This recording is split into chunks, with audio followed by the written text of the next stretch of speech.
नमस्कार। आकाशवाणी जयपुर अजमेर से प्रस्तुत हैं प्रादेशिक समाचार।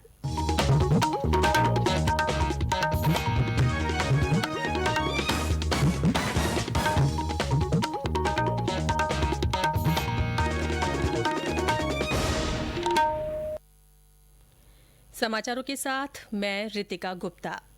प्रदेश में कोरोना जागरूकता को लेकर मुख्यमंत्री अशोक गहलोत आज वीडियो कॉन्फ्रेंसिंग के माध्यम से देश के विख्यात चिकित्सकों के साथ संवाद कर रहे हैं। इस संवाद कार्यक्रम में जनप्रतिनिधि और आम लोग फेसबुक और यूट्यूब के माध्यम से जुड़े हुए हैं। कार्यक्रम में स्वास्थ्य मंत्री डॉ रघु शर्मा ने कोरोना को लेकर सरकार द्वारा किए जा रहे कार्यों का विवरण पेश किया। संवाद में देश के विख्यात चिकित्सक डॉ नरेश त्रेहान ने जानकारी देते हुए बताया कि कोरोना संक्रमण के माइल्ड और मॉडरेट लक्षण वाले मरीजों को ठीक होने के बाद भी ज्यादा समय तक सावधानी रखने की जरूरत है। उन्होंने कहा कि लंबे समय तक संक्रमण का शरीर पर असर रहता है, इसीलिए एहतियात बरतें।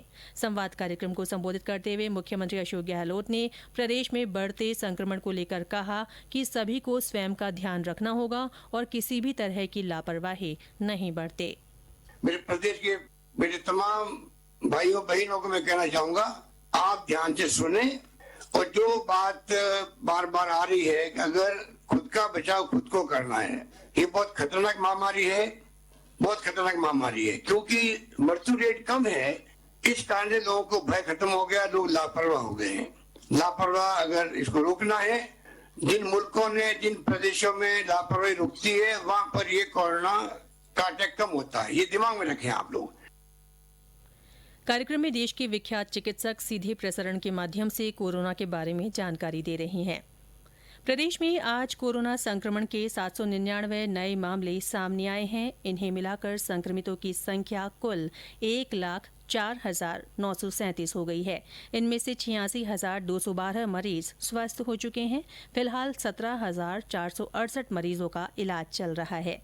स्वास्थ्य विभाग के अनुसार आज सबसे ज्यादा 141 मामले जयपुर जिले में मिले हैं। इनके अलावा जोधपुर में 93, कोटा में 69, अलवर में 53, अजमेर में 49, भीलवाड़ा में 38, हनुमानगढ़ में 32, नागौर में 26, बीकानेर में 24, भरतपुर में 23, पाली में 21, जैसलमेर और उदयपुर में 19-19, बांसवाड़ा, सिरोही और श्रीगंगानगर में 16-16, बारां, झुंझुनू और झालावाड़ में 15-15, चूरू और डूंगरपुर में 14-14, बूंदी, जालौर और धौलपुर में 11-11, चित्तौड़गढ़ और टोंक में 10-10, दौसा और राजसमंद में 6-6, सवाईमाधोपुर में 4 और प्रतापगढ़ में 2 लोगों में संक्रमण की पुष्टि हुई है।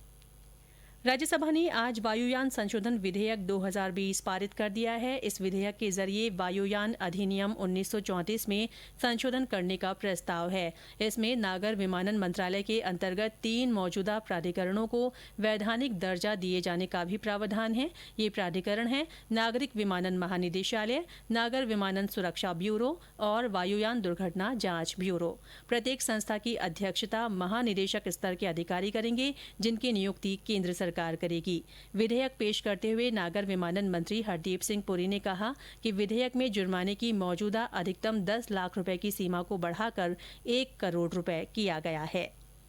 केंद्र सरकार ने प्याज के निर्यात पर तत्काल प्रभाव से रोक लगा दी है। इसका उद्देश्य घरेलू बाजार में प्याज की उपलब्धता बढ़ाना और कीमतों पर नियंत्रण रखना है। नेशनल टेस्टिंग एजेंसी एनटीए ने यूजीसी नेट परीक्षा की तारीख बढ़ाकर 24 सितंबर कर दी है। ये परीक्षा पहले 16 सितंबर से आयोजित की जानी थी। एनटीए ने नोटिस जारी कर कहा कि 16, 17, 22 और 23 सितंबर को दूसरी परीक्षाएं होने के कारण यूजीसी नेट की परीक्षा टाल दी गई है। उन्होंने कहा कि यूजीसी नेट का विषय और पारी के आधार पर शेड्यूल बाद में जारी कर दिया जाएगा। आज दूरदर्शन का 69वां स्थापना दिवस है। सूचना और प्रसारण मंत्री प्रकाश जावड़ेकर ने एक ट्वीट कर कहा कि दूरदर्शन हमारे जीवन का भाग बन चुका है। उन्होंने रामायण और महाभारत जैसे लोकप्रिय कार्यक्रमों की चर्चा करते हुए कहा कि दूरदर्शन लोक सेवा प्रसारक के रूप में निरंतर हमसे जुड़ा हुआ है। प्रधानमंत्री नरेंद्र मोदी इस महीने की 27 तारीख को आकाशवाणी पर मन की बात कार्यक्रम में देशवासियों के साथ अपने विचार साझा करेंगे। ये इस कार्यक्रम की 69वीं कड़ी होगी। इसी के साथ प्रादेशिक समाचार बुलेटिन समाप्त हुआ। हमारा अगला बुलेटिन राजस्थानी में दोपहर 3 बजे प्रसारित होगा। नमस्कार।